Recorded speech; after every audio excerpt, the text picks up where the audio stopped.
Welcome back to AutoBig8, your #1 destination for the latest in cutting-edge vehicles, high-performance machines, and futuristic defense technology from around the world. If you're passionate about engines, innovation, and military-grade hardware that pushes the limits, you've come to the right place. Hit that subscribe button, turn on the notification bell, and let's jump straight into today's in-depth spotlight. In this video, we're diving into the 2025 FK-3 air defense system. What is it?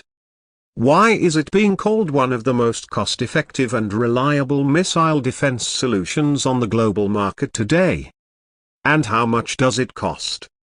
Whether you're a defense enthusiast, a geopolitical analyst, or someone who just loves to keep up with the world's most advanced military systems, you're in for a complete breakdown.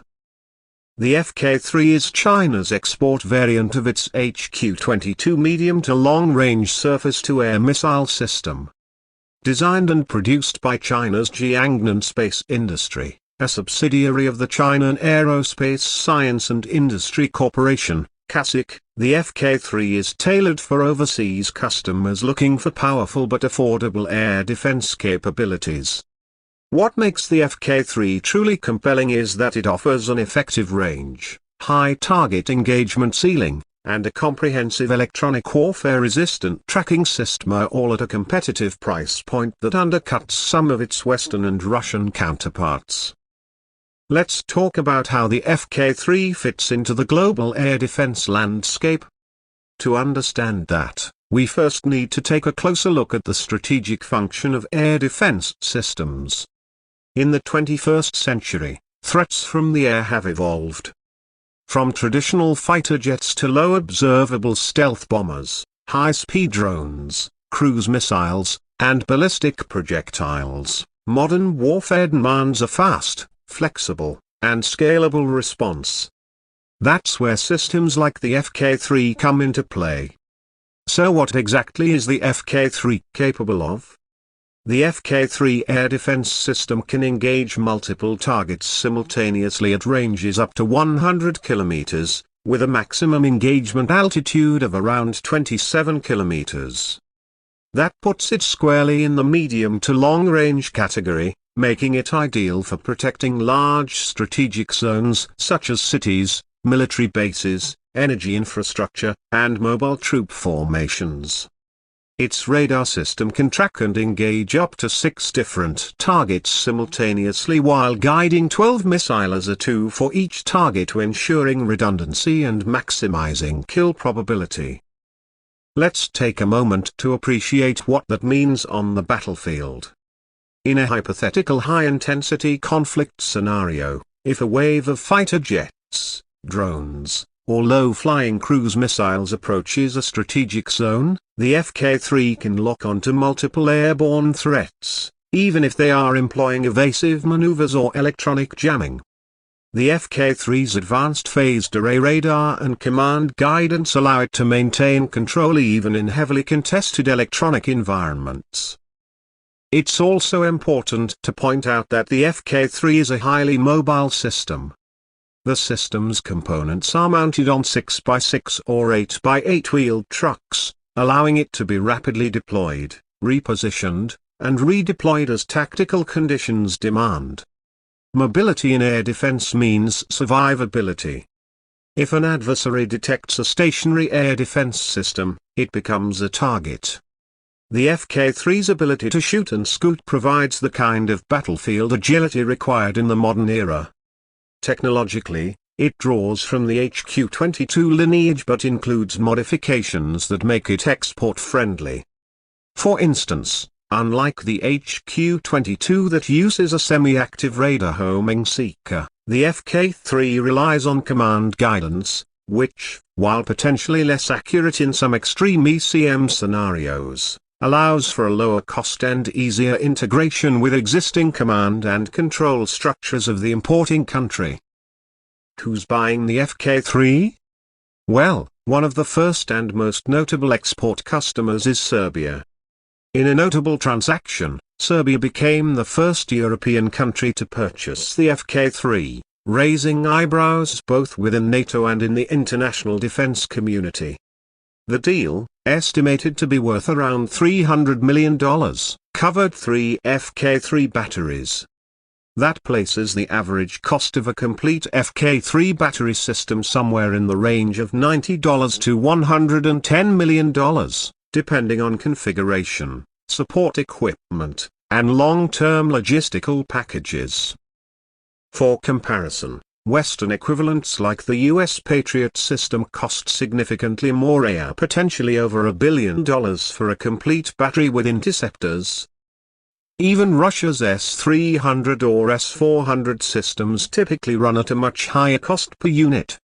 This makes the FK-3 an attractive option for countries looking for affordable, modern, and independently operated air defense systems without entering into major defense treaties or alliances. The affordability of the FK-3 doesn't mean compromise in performance.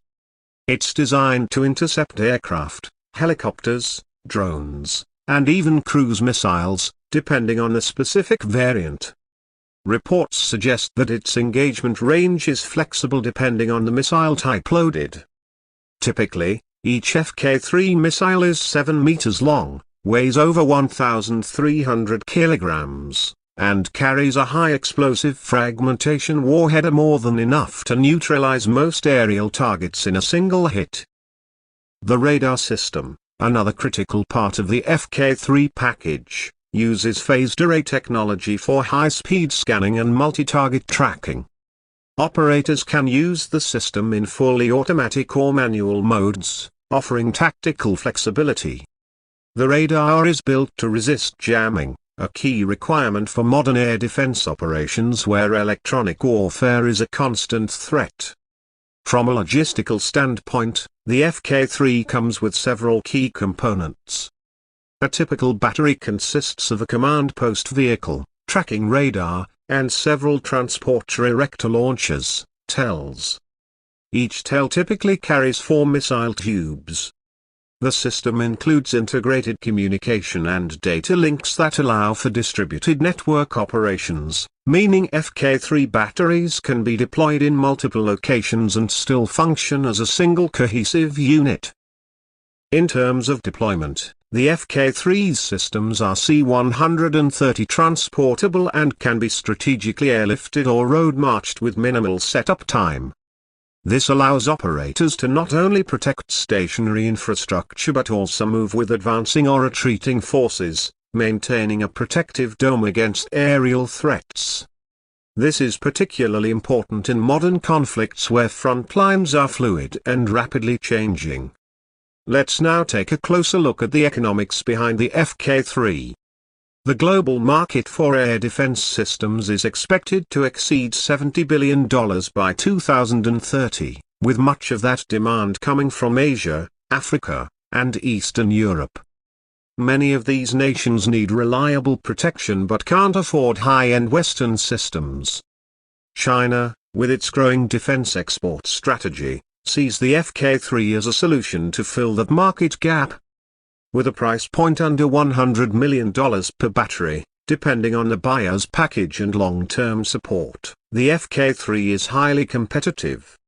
It includes not only hardware but also training, technical assistance, and sometimes joint development options for local defense industries. The FK-3 also represents a political statement. It allows countries to strengthen their air defense without becoming dependent on NATO or U.S. supplied systems. This autonomy can be critical for nations wishing to avoid being caught in the middle of geopolitical rivalries. And with the FK-3 now proven in actual service in Europe, we may soon see more interest from other countries seeking capable, affordable alternatives. Critics argue that while the FK-3 is cost-effective, it may not offer the same level of technical superiority as systems like the Patriot PAC-3 or the Israeli David Sling. However, those critics often overlook the fact that even the most advanced system is only as good as the doctrine behind it.